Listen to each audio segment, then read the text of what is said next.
So, hello everybody. Thank you very much for turning up to this one. I've got an interesting guest, not marketing, not sales, not any of that stuff.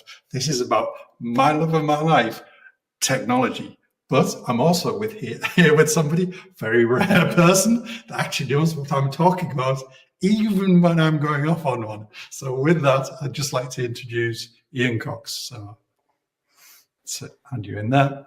Hi, Iain. Hi, Gavin. Thank you very much. Thank you for the opportunity to be with you today. I'm just going to give you a bit of a short background of where Iain comes from. So he started out in IBM.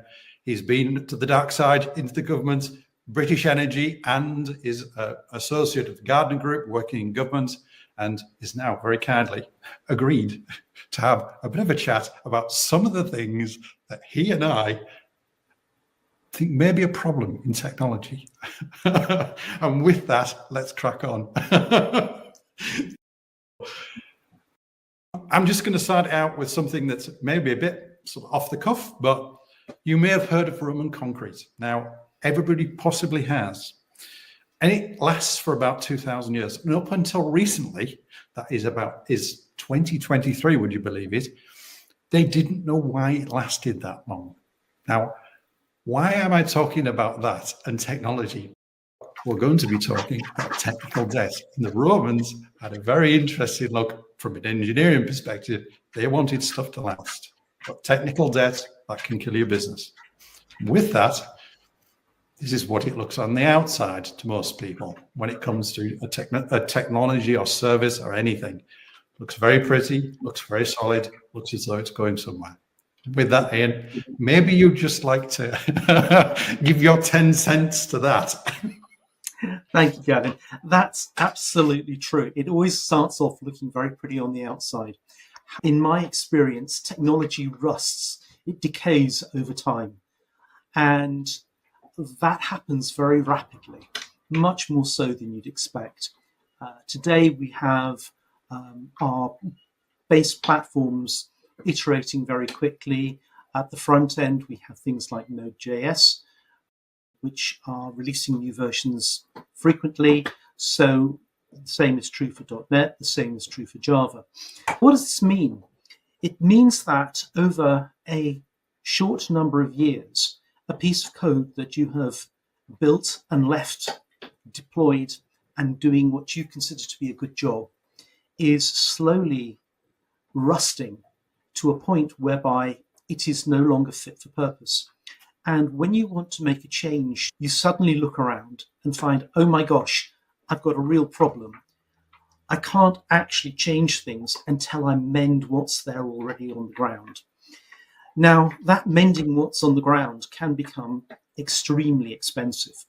I was working with a notable client in the financial payments sector only 5 years ago. And we turned around and realized that they had some original Java 1 in their payment stack. Now, they sold for about 900 million. For the normal people in here, if you had an analogy what Java 1 is, how old would that be if it was a human being, for example? Maybe we're something going back more than understand. 20 years. So we're going back a long time. So a millennial, that's what a whole generation, basically. We're talking about a whole generation. And we're talking about code which is still working. But the way in which it interacts with all the other pieces of code mean that you can't just take it out and replace it, because other things don't work that way anymore. You take that brick out and you look to replace it with another one, but it means you need to replace the 2 bricks next to it. Oh, and then you replace those, and you need to replace those surrounding that. And so it goes on. And you end up in this situation here whereby you end up replacing the whole edifice. And the cost gets out of control. That particular client that I mentioned, the cost of replacing that stack was going to be around 300 million. So it becomes a significant cost to a business. 300 million. Sorry, is that pounds? That's not. That's pounds. That's actually pounds. Ouch. And this was British payments actually underpinning the payment system. So it was a big deal. But you find that a lot on the smaller scale, for example. If you have a .NET application that's more than about 3 or 4 years old, you'll find that you cannot just recompile it to use the new version of .NET. It won't work. You can't do it. You have to re-engineer parts of the code. And the cost is not insignificant. Now, there are tools around to do that. AWS and Microsoft have tools to help you migrate, but it is not effort-free. So there is a very real point here whereby £300 million not effort-free. Exactly. So to avoid these situations, what you very much do need to do is make sure that all of your applications that are supporting your business are rebuilt and redeployed using the latest versions of code on a regular basis. So could I just draw a quick analogy here for everybody that's not technical, just in case somebody's a normal business owner and they're looking at this. So we're looking at something where you've got, say you've built a house 20 years ago, and it's going to cost you, you've got to upgrade to a Chatsworth estate to be able to pay for the house that you bought 20 to 30 years ago. Is that what you're saying, sort of the thing? That's what I'm saying. If you're not careful, if you don't stay on top of it, that's the situation you're going to be in. And so it is a little bit of care, a little bit of governance, and a little bit of budget, making sure that you stay up to date with those things, and that as new versions of software are released, you have part of your team which is responsible for making sure you migrate to the newest versions. It sounds like... So people understand that. If you're talking about the massive expense in a sort of percentage, what would you be talking about when you say a little bit of budget? What's that for somebody? I'm a Yorkshireman. I like sort of normal stuff. You know, so are we talking about it's this much or it's that much? No, it should be. If you stay current, it is that much. Sorry, that much. Small amount, but it means that you do need to do it on a regular basis. Probably if you put 5% of the development cost into actually making sure that you're rolling things forward and continually upgrading, then that would be a very sensible place to... My maths is crap, but if you're talking about 5% of your development costs, your dev budget, that's what you're talking about, isn't it? So, yes. So if for a normal business owner, that's from their technical budget, they're doing programming. So that means not support, not anything like that. The people that are doing programming, it's 5% of that budget, isn't it? It's actually a very small amount then. It's a very small amount, but certainly relatively. And it absolutely will save you down the road. It will enable you to, when the business wants to make strategic changes, they want to introduce new technology, they want to introduce new capabilities into the business, they will be able to do that without having to re-engineer half of their existing code base. And that's a prize worth having. And maybe just one or two examples where you've seen something like this, where it's gone wrong, something concrete, obviously not any names, just a situation.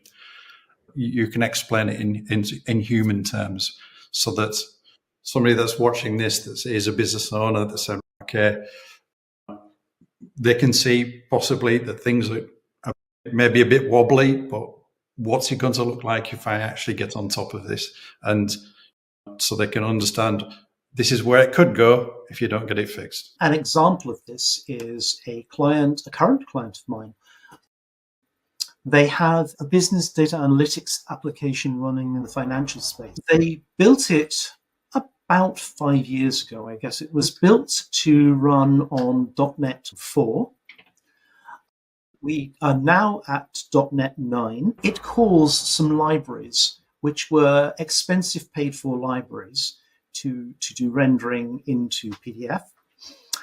Now, the situation has got to the point they need to change their cloud architecture generally. They need to stop deploying on Windows systems and have a proper web infrastructure. And before they can do that, they have got to re-engineer that entire application, including those libraries, and they are going to have to spend more than the original development cost to do that. Okay. So basically, on top of the inflation, and just so everybody else is clear, if you're not technical and a business owner, think of anything in computing in dog years at least. That means 1 year in reality is 7 years for IT, and probably even faster with the way things are going with AI at the moment. Ian, I just want to let you know, it looks as though you've got a dog tickling your ear. I will just reposition. Oh, there it is. It's moving around. Cool. Okay. My Labrador, my constant companion. So that's yes. one good example. Is there any others that you'd like to mention, or that come to mind? Or yes, another good example in the front end space. A client I was working for a couple of years ago who had a product around cryptocurrency. They had built their front end. In fact, they built their entire stack using Node.js, which is very popular JavaScript technology. But they were, again, 5 versions out of date when we came to redeploy the application. And what's the driving factor here? There are several driving factors. Let me answer that in 2 parts. So, firstly, because there were 5 versions out of date, there was an appreciable amount of re-engineering to be done to allow their code to run on the new. Secondly, and probably more important, there are security. One of the reasons for needing to upgrade is that over time, there's a database called CVE. It's a database of exposures in cybersecurity, and particularly things like .NET and Node.js. Over time, people learn how to hack them. And one of the reasons they get upgraded is that people close those loopholes. Yeah. And the bigger the company, the more likely it is that somebody's actually going to break in as well. Exactly that. So you have increasingly vulnerable and a larger footprint attack surface for cyber criminals to attack them. So they need to upgrade. You don't upgrade, and you end up with a significant. This was as I say, cyber payments, cybersecurity and cyber payments with .NET. Sorry, Node.js, and 5 versions. There was a lot to do there, an awful lot of work, and a lot of cost. Again, it was probably a couple of £100,000 worth of engineering costs to actually bring that to fruition. I'm just trying to draw an analogy of what you actually do. So if I've understood it correctly, and correct me if I'm wrong, is when it comes down to it, like many of us would go to the doctor and get checked up. Well, we should be, and certainly if we're in our age group, definitely then you're looking at the situation saying, okay, this is where we are from a health perspective, and we can make sure that is fixed, and this is how we're going to do it, and that you can estimate what that would cost. And then so, right, okay, this is what we're going to save on the other hand, and this is how it's going to get improved. Yes. Okay. Indeed. So, would you like to add anything else before I move on? Okay, as a passing thought, the reasons to avoid technical debt are enabling you to keep current on the technology, enabling you to be versatile and upgrade. Not doing so increases your cyber attack surface. It makes you more vulnerable to cyber attack than if you remain current. And I think those two things together, for me, are a significant driver to ensure that people do actually upgrade, stay current, save money, and stay safe. So cloud solutions rarely deliver the promise when poor governance drains budget faster than the winter flood. And just in case anybody hasn't been there, Storm Bert pulled through in November of this year and surprised everybody, and with a great outcry, obviously, for understandable reasons. But I think this is where the analogy, I'd say, with most people that think about cloud, they don't necessarily think about the budget and the costs that then come with it, and the tie-in and the lock-in that you get from what we call public cloud services. I look at this from a couple of perspectives. Firstly, from the financial perspective, one of the great attractions for moving to cloud is that immediately it becomes OPEX, operational expenditure over capital expenditure, and that can help your FD in year and so forth. The cost of running cloud can become very significant. Many cloud projects I have seen have not delivered the promise on a couple of grounds. One, they've ended up being more expensive than originally forecast. And two, they have taken longer to implement and been harder to get everybody to accept and acknowledge that they are where they need to be with that place. Invariably, this comes down to a lack of governance. It comes down to poor control over what's happening in the cloud. It's very easy for developers to spin up virtual machines and to leave those virtual machines on. Now, it is very common indeed for me to be able to look at an environment and save somebody between 40 and 60% of their year-on-year costs with cloud. And as a Yorkshireman, I'm sure you would say that's money worth saving.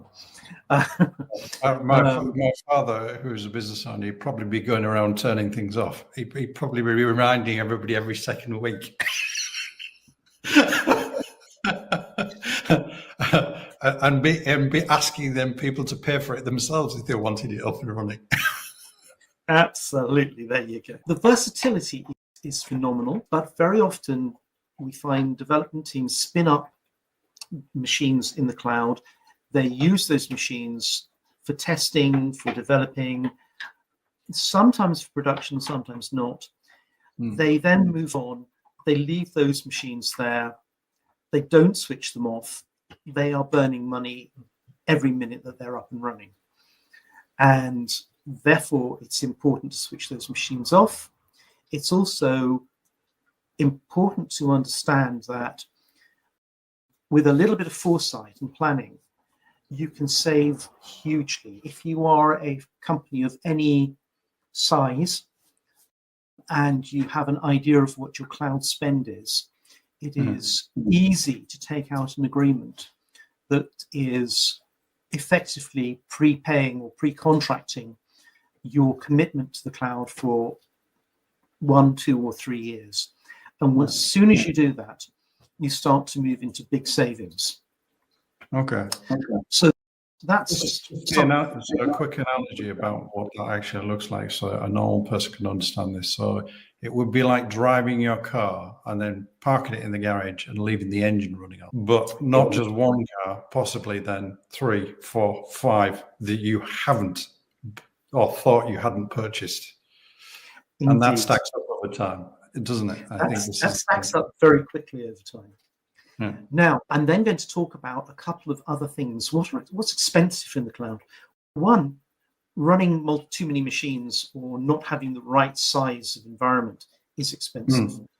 Moving data is expensive. We all seem to be told that the cloud is great, AI is great. Yeah, of course AI is great. And yes, these things are good. They cost as well. An example I can give is that a client recently had a slightly misconfigured environment, and they were regularly consuming data in a database application. Mm. The database was in one part of the cloud, the application was in another, and they were having to go through a device called a NAT gateway. Yeah. Now, the data moving through that NAT gateway cost this small company £2,000 a month more than it needed to. And literally, that's a salary of somebody at the Standard. God, yeah, that's somebody's right. salary every year. And literally by moving where the database was cited, we saved the money. We saved that money. And it was as simple as understanding where the data was, understanding the flow of that data, and the fact that moving data is expensive.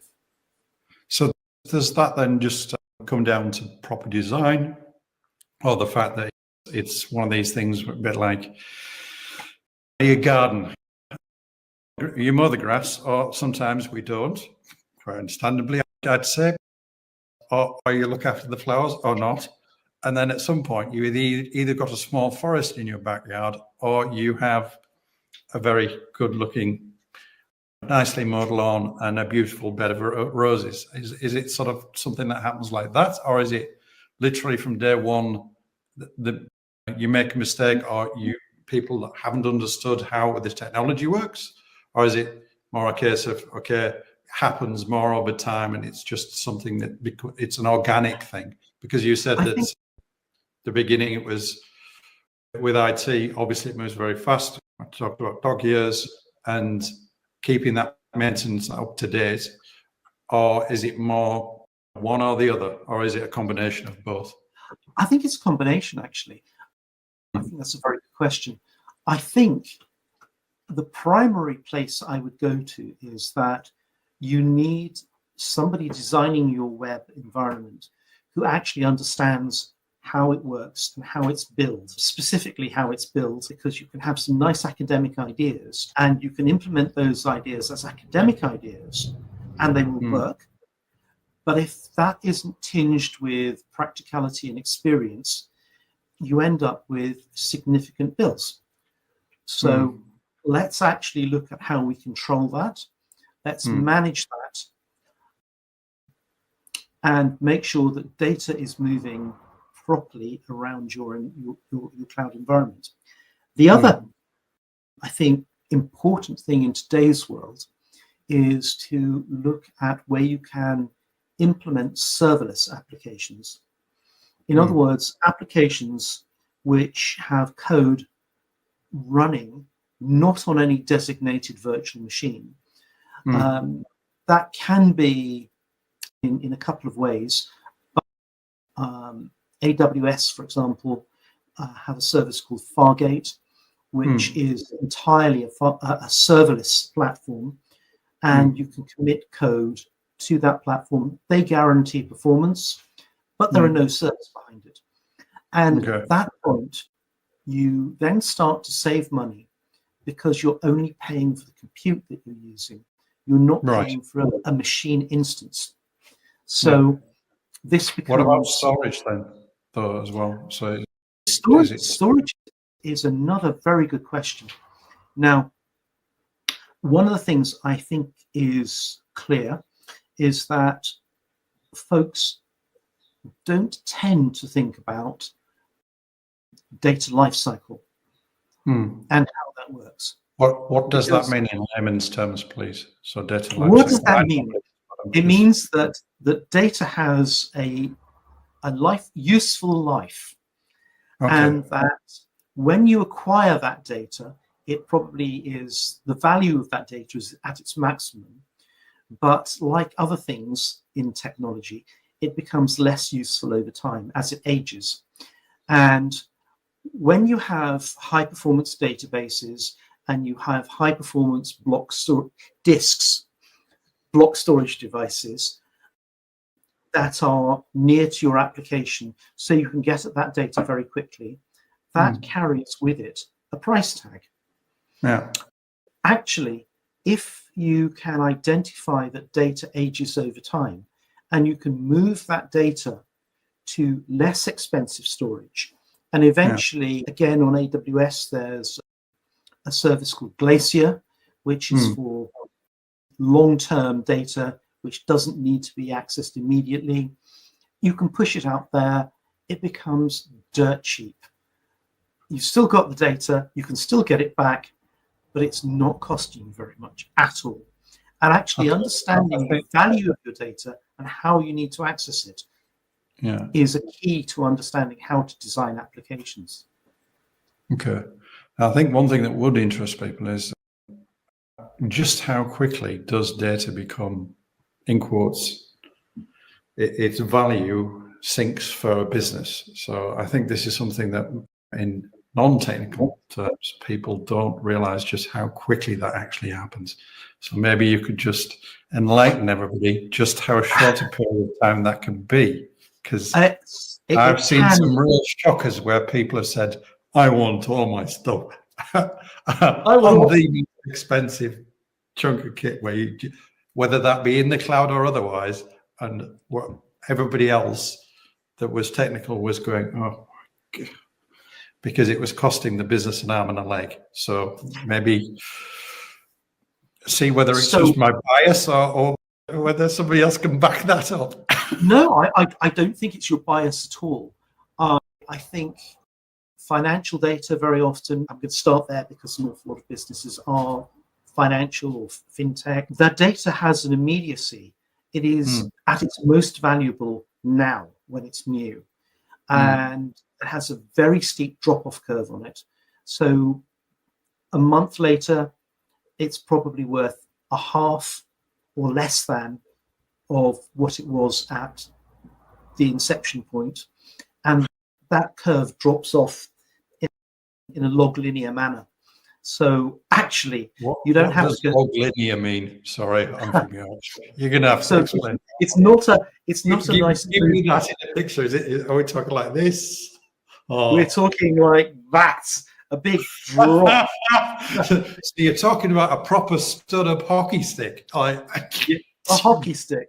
We're talking hockey stick, and it will drop off very quickly. All right, there is some data which does continue to have value or meaning. But I think this is one of the things that businesses generally don't do. They don't mark their data. So the source of the data, the type of data is important to know from a security point of view. Does data have security vulnerabilities attached to it? Is it personally identifiable information? Clearly that has GDPR connotations. Does it have a life associated with it? What's it about? And actually being able to mark each data entity that you have within your business and understand its value, its half-life. In other words, how long before it's worth half of what you paid for it to acquire it. And its security implications. If you understand those things and you can mark it, you can then build a policy that says, today I have this data here, in a week's time I've moved it here, and then you move it out over time to that cheap storage whereby it's just a backup that you've kept for compliance purposes. Okay.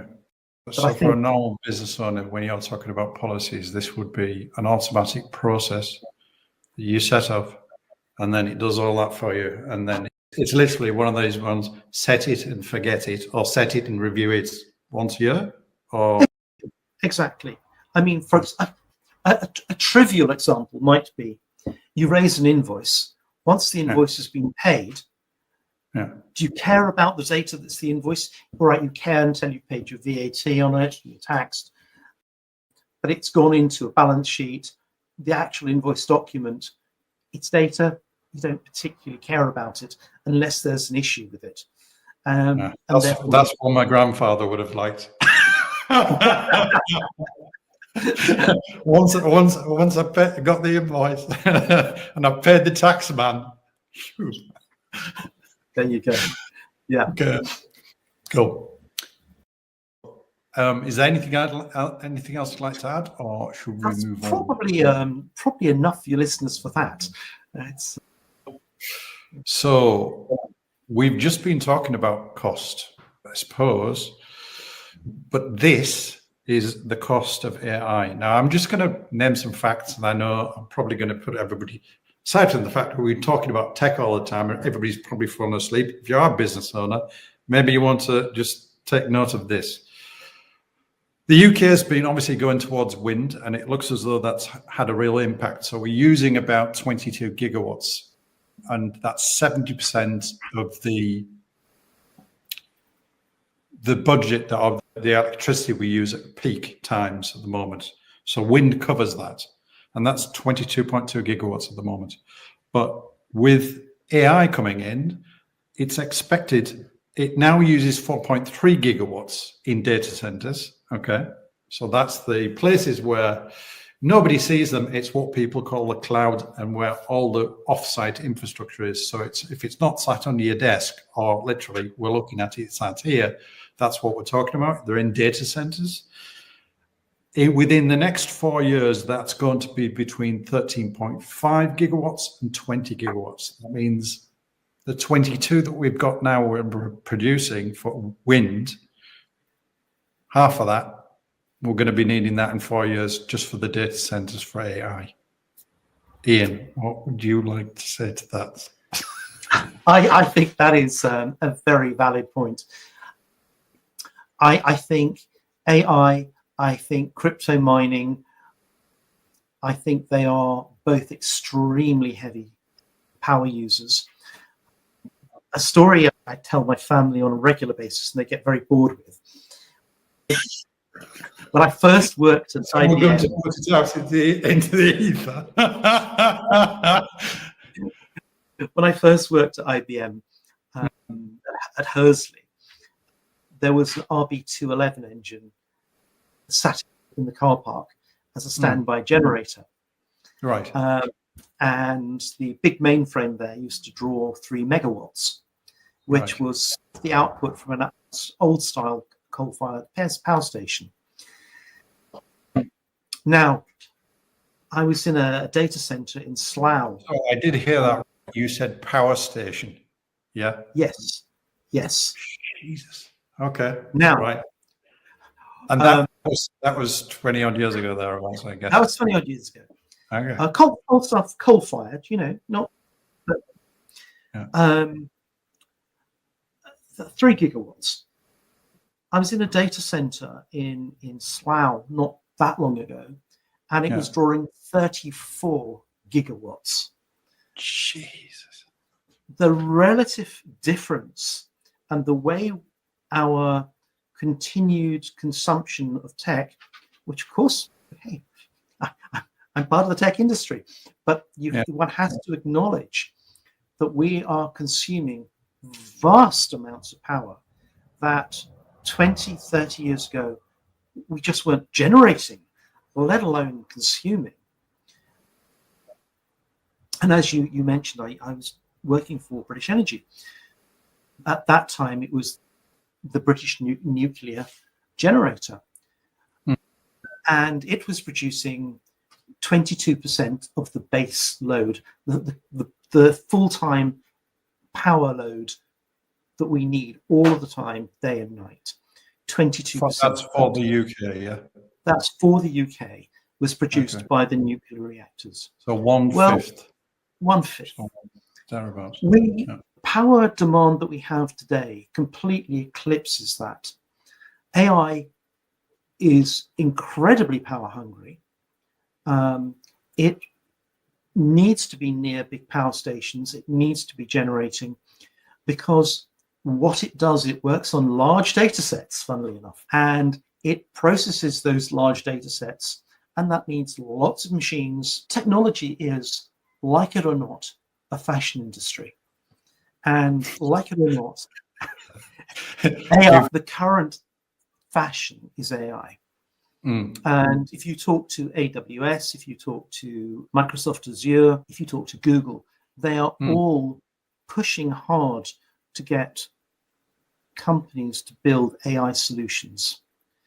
Now, actually, those AI doesn't work without large data sets. It just doesn't. You can use the general purpose ones like ChatGPT, Gemini from Google, and many others. Yeah. But in order to generate your own models for specific purposes, you're going to have to generate and use a lot of data. You're going to have to map that data. And what AWS are doing is they're providing base models that you can then build your solutions on top of. But still, So they require... a bit like the basement of a building. You're talking about the foundations, aren't you? Yeah, exactly that. I'm talking about exactly that. And as we build more data on top of those, we are using more power because we are having to analyze that in real time, which means hugely more parallel processing. It means specialist processors. NVIDIA, as you probably know, have become one of the most valuable companies on the planet. And the reason is people are locked in based on the code, aren't they? They are locked. Basically, we need the GPUs they produce, which originally produced for graphics, but they are great for doing AI. We are now consuming vast numbers of those just to generate the AI product. And, you know, I certainly would not in any way want to take away from anyone's desire to build an AI product. But I would actually say, think about how long it's going to take. Think about what it's going to cost, its reliability, its repeatability. So just as a business owner, because the one thing putting my father's hat on, he'd be looking at it and going, so what's this going to cost me in 3 years?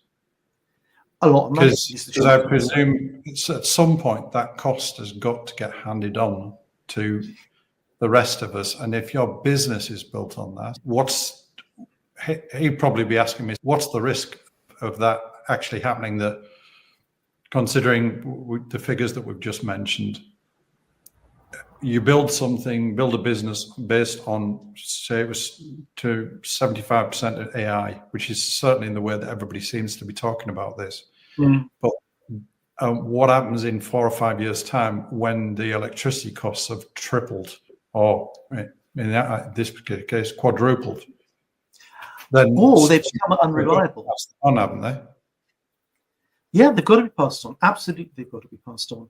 And remember, where we are now, we are desperate for more power stations. We are importing power Europe through the interconnectors, and that in itself is going to determine the price of power. Anybody who uses energy may have noticed that if they were on the tariff whereby they can use spot pricing or market pricing, will have noticed that over the last couple of weeks it's been very expensive. And the reason is we've had to import a load of power from Europe. And keeping the lights on and keeping those AI solutions running, I think it's going to be quite an interesting challenge in the next few years, because we haven't built the power stations to support it. And wind is only good when it's good. Yeah, sure. And also it's got to, obviously you've got to have some sort of place to put the energy. I suppose don't you think at some point that's going to become political? Because when it comes down to it, you look at the moment where we're talking about pensioners not having enough money to heat the homes, that at some point that is going to become a political question, because they're going to realize that you can't keep doing that. And then you have the choice between people and a possible monetary good for the economy, which is obviously undefined, because how would you even calculate that as a government? It would be almost impossible. Do you think that'll have any impact in that respect? I think it will have a significant effect, honestly. I think that is an issue that we have coming down the track at us. And I have to put up my hand here and say, I do believe we should have invested in more nuclear power stations some time ago, because they will drive the baseload. And I don't see any other way to do it without burning the fossil fuels that we don't want to burn. Yeah. I think I've seen a very interesting technology. Some of the Americans, at least, are starting to get into mini nuclear, which is modular-based nuclear reactors, so they can build them up like data centers used to do with generators, etc. They're trying to do that with nuclear power, safe. And when I say safe, to the point where the physics involved literally means that if it gets turned off, it turns itself off. It stops creating radioactivity, so that it can't go. What's it called? It can't have that runaway reaction which we had at 3 Mile Island and Fukushima, I think it was, in Japan. Yep. So they're looking at building something like that at the moment, but I think they're in the startup phase at the moment. So that's probably going to take, though, and I'd guess at least another decade, even though they are there and they're starting to actually produce something, but it's still the size, from what I remember, this sort of half the size of a football pitch at the moment. They're hoping to get it into the size of a container crate at some point, but it's still in its infancy. So it's going to take a decade before that happens. So I'm always interested with when people say, okay, AI is fantastic, it's all going to expand when there are no boundaries, but there are going to be physical ones, then it's going to affect businesses as well, isn't it? And then that's also going to affect government, because that is then built into the bigger platforms. Absolutely. We have to absolutely consider the cost. We absolutely have to consider the environmental impact, and we have to consider the amount of time, effort, and money it's going to cost to build these solutions. They are very impressive when they're built. They can be very beneficial, but they are not for free. We've all used ChatGPT and all think, wow, this is great. In comparison, I think this is something that most people misunderstand. So it's clear to everybody, also business owners, human beings using ChatGPT is not the thing that Iain and I are talking about here. We're talking about a business based on AI, and the amount of data that churns through is astronomical. You and I, in quotes, using ChatGPT or Gemini or Claude or whatever it is, that's not going to be the issue. It's going to be, if I run the UK government on an AI solution where you've got petabytes of data, just in case anybody doesn't know what that is, think about a hair, human hair. Now stack the human hairs up across the screen, side by side, and then you'd be talking about a petabyte, all side by side. That's what you're talking about. That's a whole other level of, when we're talking about AI, we're not talking about normal people at home using ChatGPT or those type of solutions, are we? No, not at all. And you're absolutely right. Yeah. It's a great technology, but then it becomes political as well, because it's going to have significant social ramifications in terms of what people do in terms of jobs. One they haven't even thought about yet. I also think that it's one of those things that, so from a marketing perspective, there's always the phase where people don't know what they don't know. Obviously in technology, we always know that, because we always find out something we don't know, and usually at the last minute, which is quite real to real life. But I think that's, and I think is that impact, we have, as human beings, we have a very hard time in the tech sector where you and I are. We can see disruption all the time, but for normal people in normal businesses, they don't get disrupted all the time. So for us, in quotes, in technology, we're used to everything rolling around in dog years. Instead of it being 1 year, it's 7 years for us. So literally, you can think, so a normal business owner understands this. It's a bit like, just imagine your year is from the 1st of January until 31st of December. Our year is 1 quarter or less. And sometimes when technology is disrupting, it could be a month or less. I think that's something that most business owners or businesses don't understand. So with that, would you like to add anything else after that short rant? No, I think, again, that is very good. Look, it's great technology. It has its uses, but it's not right for everybody. And you shouldn't think you need to go and invest in it. It is a must-have. It is a very nice to have in the right place. Otherwise, you could end up spending a lot of money doing something you don't need to do. And I think that's a nice segue into the next one, which I'm just going to bring up on screen, which is most businesses still push technology to the sidelines until a glitch brings their operations to a halt, which sort of fits in. So I produced this image for that one, so we can take a look. Everybody knows that example. When you pull up a web page, it's not there. It says 404 on your screen. Means nothing to 99% of the population, but I'm sure you've seen it before. But just as a graphical example of that. So what do you think about that, Iain? I think about that. I think this is a very important subject. When you look at most businesses, nearly every business, you'll find that technology leadership is, unless it is a tech company specifically, you'll find there that the main board does not have strong technology representation. That's usually represented through the CFO and through finance. Now, if you talk to Google, they will tell you absolutely that every business today is a tech business. And certainly, if you try to take the tech out of any businesses, most businesses today would fail. Literally, it would be the mum and pop stores who could keep going. And even then, they need PDQ machines. So tech should be key and part of what we all do. For me, more technology ownership, representation, and control at the C level.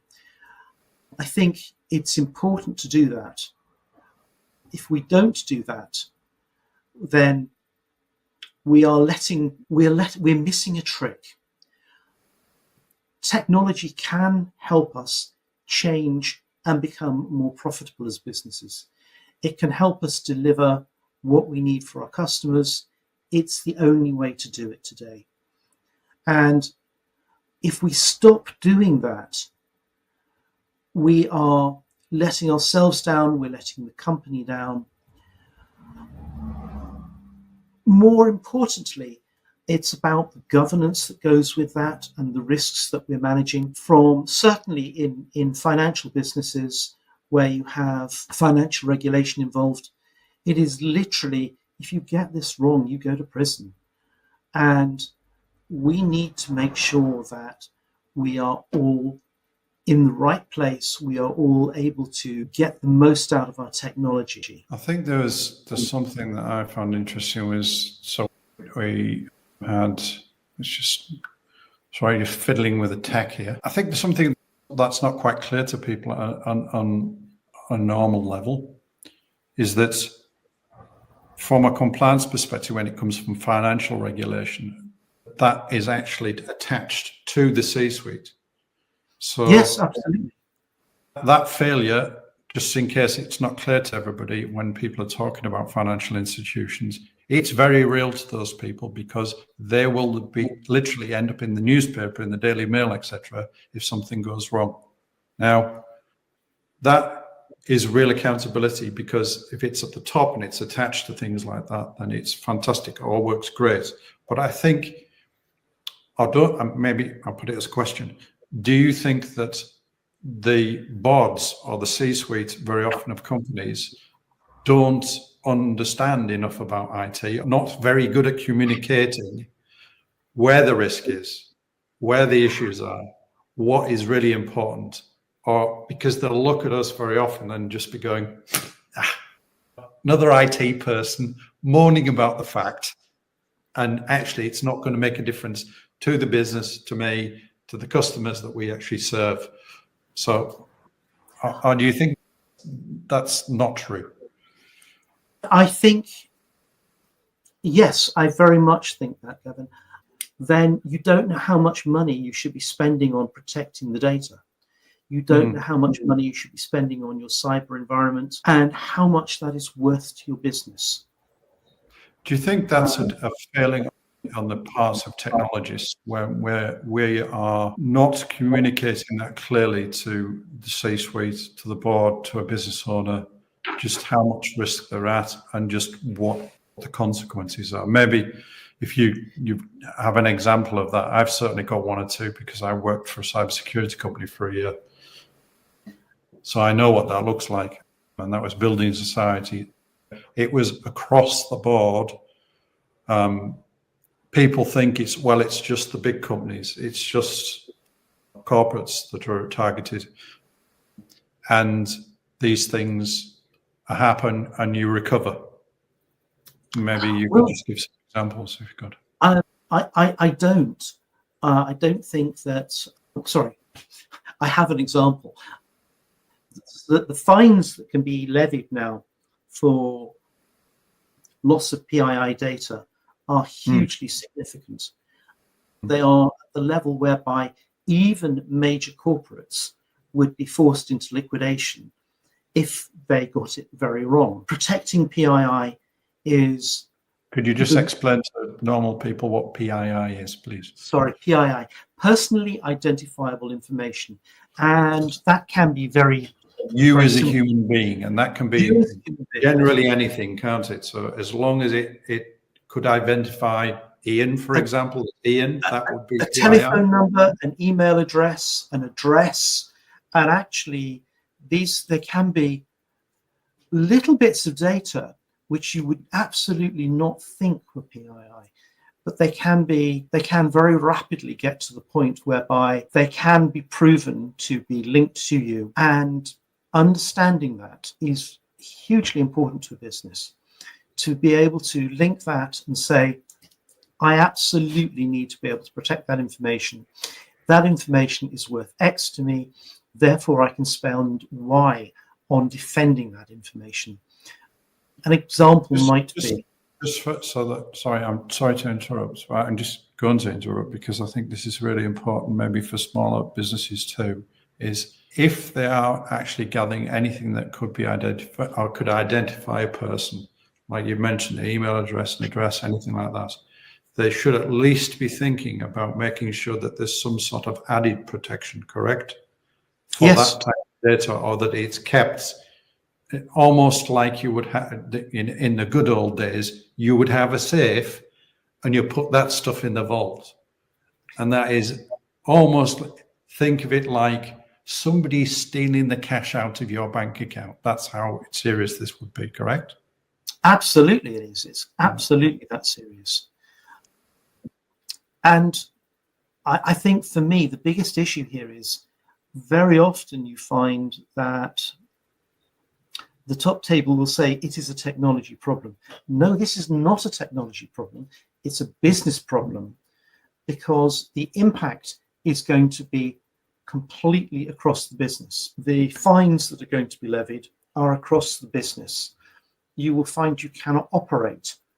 Or in fact, there was an article in a business, they had a ransomware attack. It's gone into liquidation. And that business had been a family business, been there for a lot of time, was worth tens of millions. And that's local, it's here. Your numbers earlier on your slide were very significant. 1 second, I'll put them back up again. So I'm just going to get these off the screen so everybody can see this. So cause businesses to be out of operation. The post office last year, or two years ago now, 60 million. These are vast sums of money, and they are getting hit regularly. There is now also direct proof of a nexus and linkage between state, Korea, Russia, China, and some of the major hacker groups. So these are state actors, effectively, who are now trying to impact and affect our businesses. We very much do need to defend against them. We need to take it seriously. And we need, at the top level of our companies, to say, do you know what? We, the business owners, the business management, are responsible for this. We are behind it.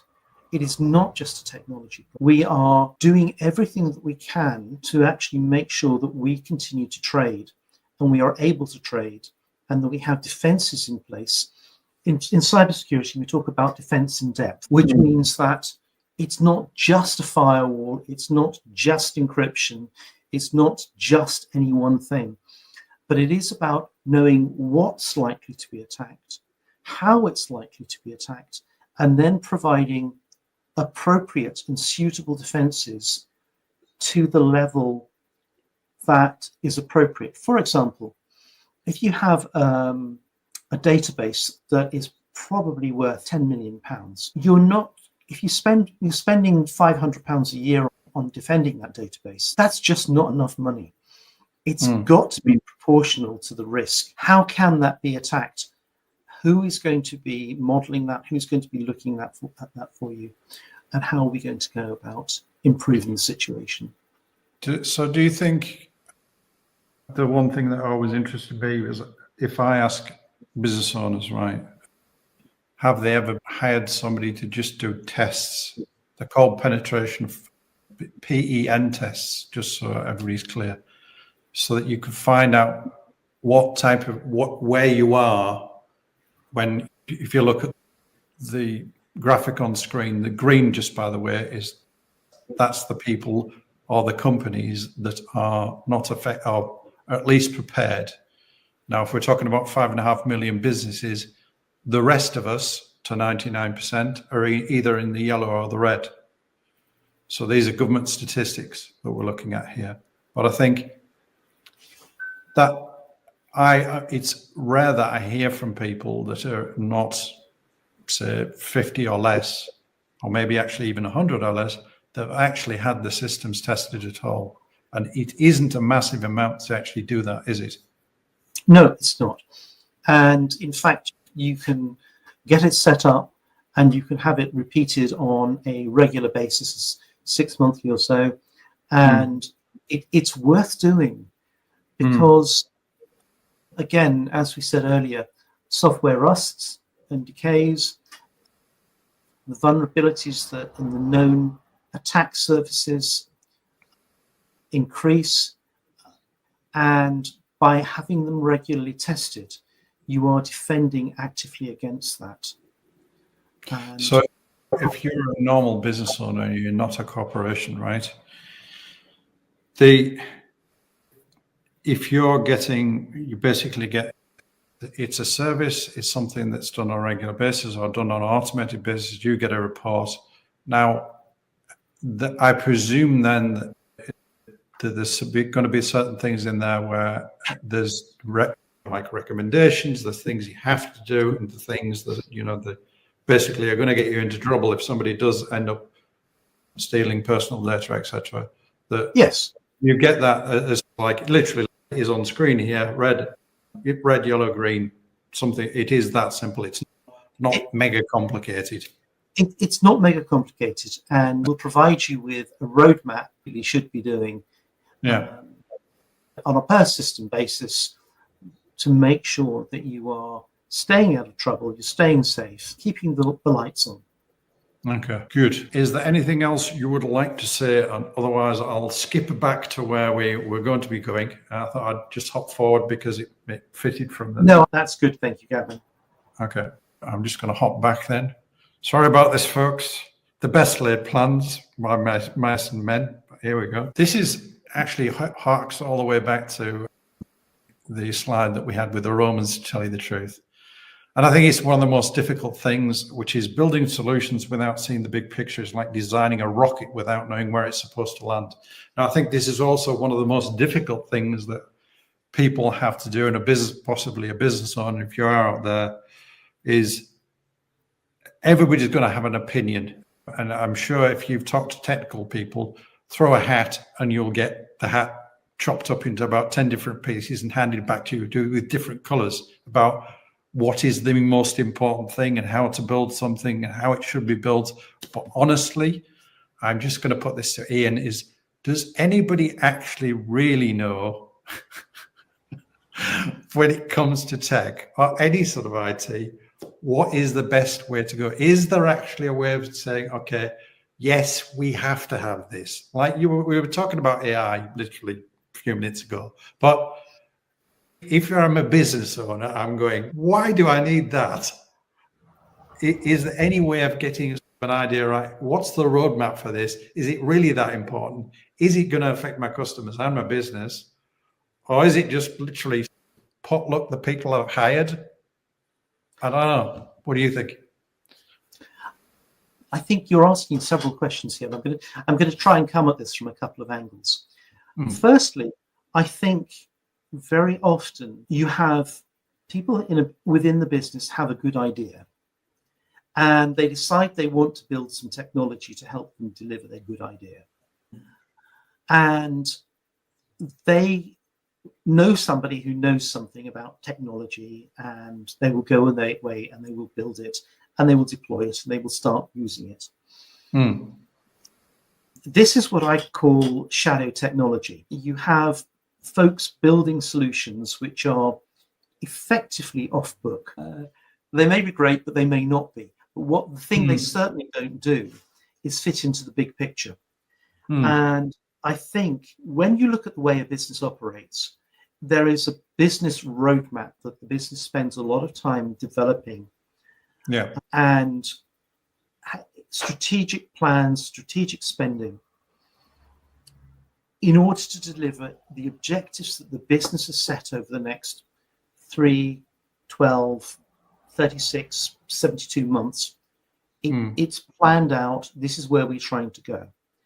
Yeah. You then find you need to build a technology roadmap which maps to the business roadmap, because actually, if you're going to deliver this this capability into the world, into business, how does it get there? What technologies need to support it? Do you buy? Do you build? Do you integrate? I tend to use a technique which is called capability mapping. Right. And for me, it is what it sounds like. For each department within a business, I like to say, what is it you do and what is it you need to do? What are the capabilities? I'm not particularly interested in functionality. I'm interested in capability.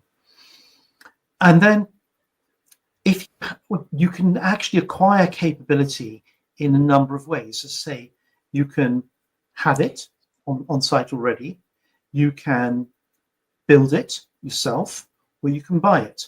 And an axiom that is very common is reuse before buy, before build. Quite a useful axiom, but only that. And quite often when two companies come together, you have a merger or a buyout, you have lots of overlap, capability in different places from the two businesses. So which is best? Which ones do you use?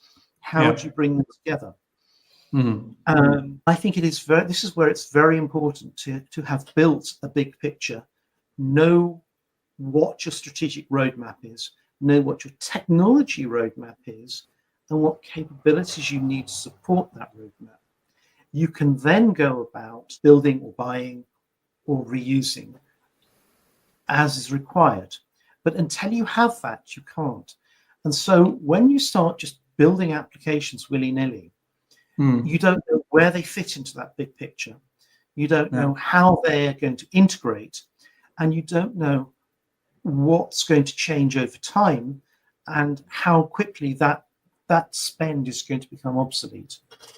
And I think I realize that's for larger companies. So if you're talking about the majority of companies in the UK, which are smaller, is there then a sort of simpler way of doing that so that they can have some sort of idea where they need to be going? Because it sounds a bit to me like you've got like a dual carriageway or motorway, and basically one lane is going to be your business, one lane's got to be IT, and then the rest of it is going to be the rest of operations people, etc. Because without IT, you can't run. You do obviously need people. They're the most important thing in a business when it comes down to it, because they deliver the solution. But then there's the business itself, their goals and where you want to go and how you're going to plan it. when you're saying that's a really simple process, is there something where they could just say, okay, think of it like this, or go here and you can get that resource so you can at least use it on your own business? So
what your marketing team want, but actually putting that in the open, putting it on the desk so that everybody knows what that is, and making a decision that says that is what we're going to have, even if it's down to we're going to have a website and we're going to build it in WordPress, which may not be the thing I want to do, but actually thousands and thousands of businesses do that.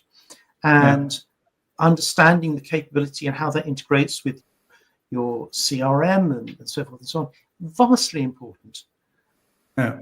So actually planning, being proactive, being controlled about how you deliver your IT.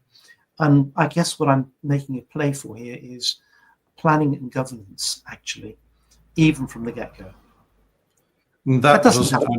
Just, I think that this is one of the things when people throw around the word governance, it sounds like it's a thing for big companies, but we aren't talking about necessarily that. Well, I think, and correct me if I'm wrong, if I'm going off the rails, but governance is basically some common sense, writing stuff down. It doesn't have to be a book.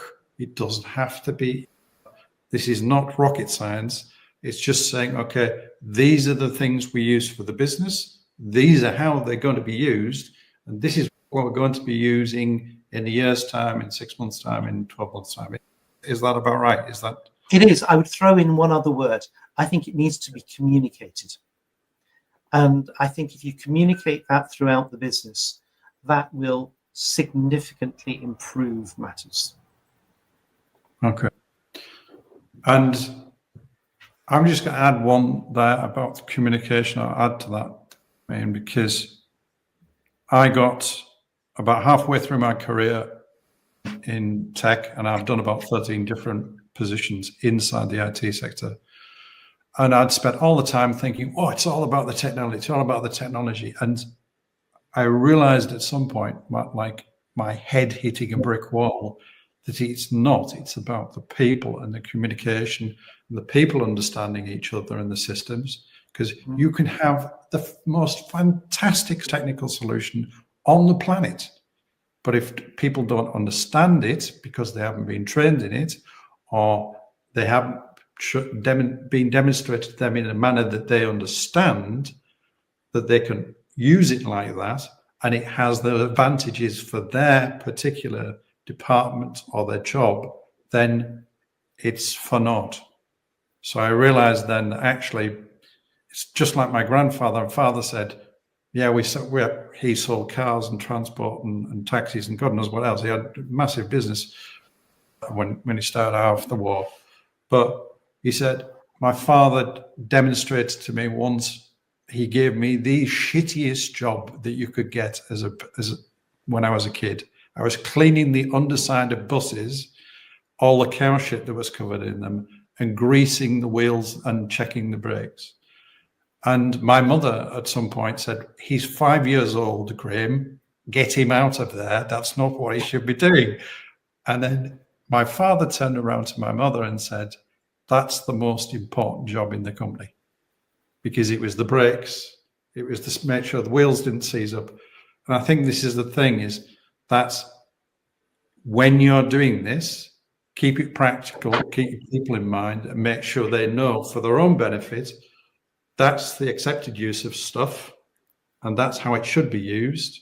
And don't try and use it otherwise, because it can affect, as we've mentioned, the whole company, or maybe even put us out of business if you use it incorrectly. Would you agree with that? I would completely agree with that. I think this is okay. And with that, everybody, unless you'd like to add, let's be fair, Iain, where can people find you? So I'm going to ask that very podcasty question. Email address, LinkedIn, wherever. So, Iain, IAIN, at clevercloud.ltd, or on LinkedIn. I'm very much available on LinkedIn. Please connect, send me a message, let me know what you think. I'd be delighted to speak to you. Okay. With that, we'll and wrap thank it you, up Gavin. there. Thank you for your time. Been a pleasure.